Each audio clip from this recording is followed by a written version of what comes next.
तो आज का तो आज मैं बताऊंगा आपको कि किस तरह से हम अपने भगवान को पूजते हैं। भगवान बोले तो जो लाल रक्त में ऊर्जा प्रवाहित करने का काम करता है। तो ऐसे कुछ तीन देवता हैं हमारे सनातन धर्म में, जिनके बारे में मैं आपको आज सविस्तार सहित बताऊंगा। पहला तो है शनिदेव। शनिदेव अब एक ऐसा देव है जिसको हम इनडायरेक्टली अगर जानने की कोशिश करें तो समय समय को ही हम शनिदेव कहते हैं, यानी कि जिसने समय को जीत लिया था उसको उनको हमने शनिदेव कहा, यानी कि समय के राजा हो गए वो। मैं आज खुश हूँ, वही खुशी आपके पास कल है, वही खुशी किसी और के पास है। आज मैं दुख हूँ, वो दुख कल किसी और के पास है, परसों किसी और के पास है। तो जो ये सारी भावनाएं होती हैं, ये समय के अनुसार एक दूसरे में जाते रहती है।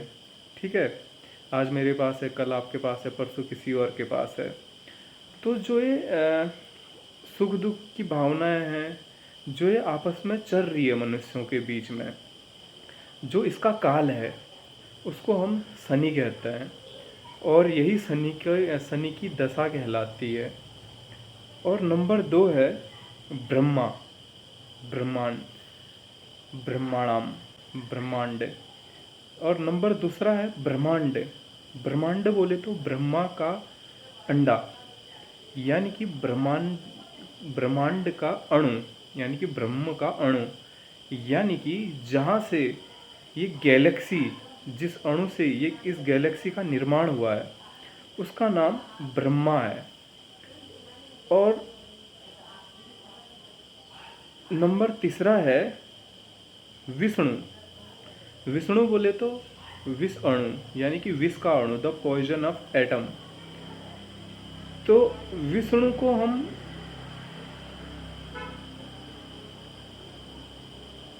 पॉइजन ऑफ एटम कहते हैं, यानी कि धरती में जो ऊर्जा और ऊर्जा की जो बॉन्डिंग होती है शरीर के साथ या जीव जंतुओं के साथ, उन बॉन्डिंगों को जो तोड़ता है वो विष्णु का काम है। जैसे हमारे शरीर में जो हमारी ऊर्जा है, एनर्जी है, इसको विष्णु यानी कि पॉइजन ऑफ एटम ही अलग कर सकता है। जैसे ही हमारे शरीर से विष के अणु का बॉन्डिंग टूट जाता है, तो वैसे ही हमारी ऊर्जा या हमारी आत्मा हमारे शरीर को त्याग देती है। और जैसे कभी हमको हार्ट अटैक आ जाता है या कहीं लगक जाती है, तो तब हमारी अगर मृत्यु हो जाती है, तो उस वक्त विष्णु यानी कि पॉइजन ऑफ एटम हमारे शरीर से टूट जाता है, जिस कारण हमारी आत्मा हमारा शरीर तुरंत ही त्याग देती है। तीनों क्रियाओं को हम पूछते हैं, उसमें से ब्रह्मा को थोड़ा कम पूछते हैं क्योंकि इसमें हम हैं।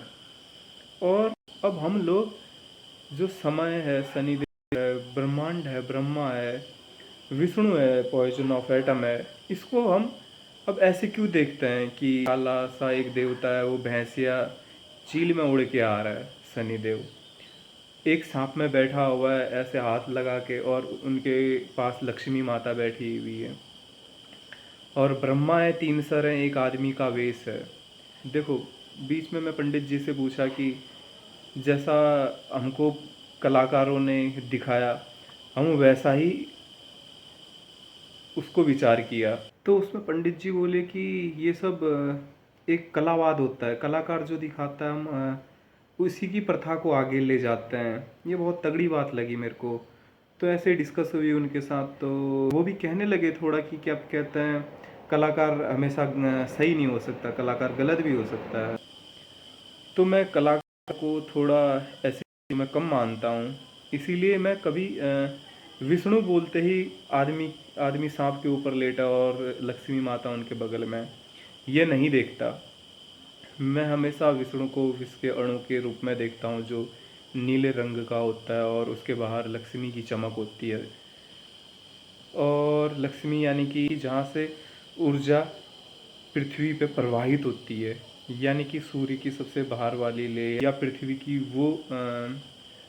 पृथ्वी का वो वातावरण जिसमें ऊर्जा ऊर्जा प्रवाहित होती है, और ब्रह्मा ब्रह्मा को भी हमारे देश के कलाकारों ने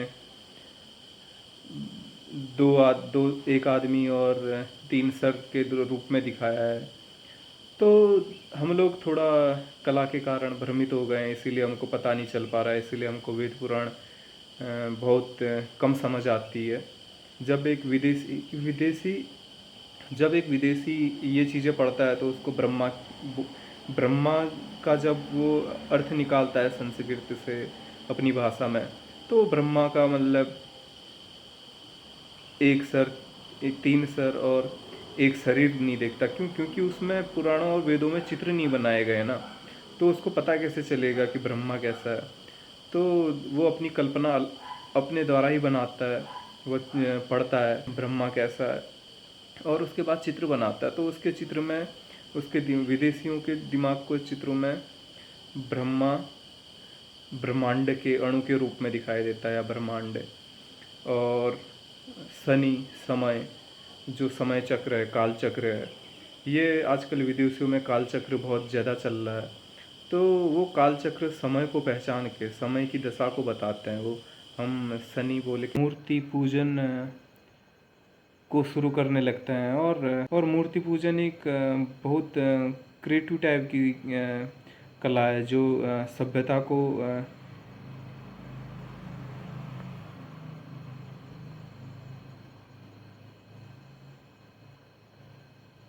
असभ्यता से दूर रखती है।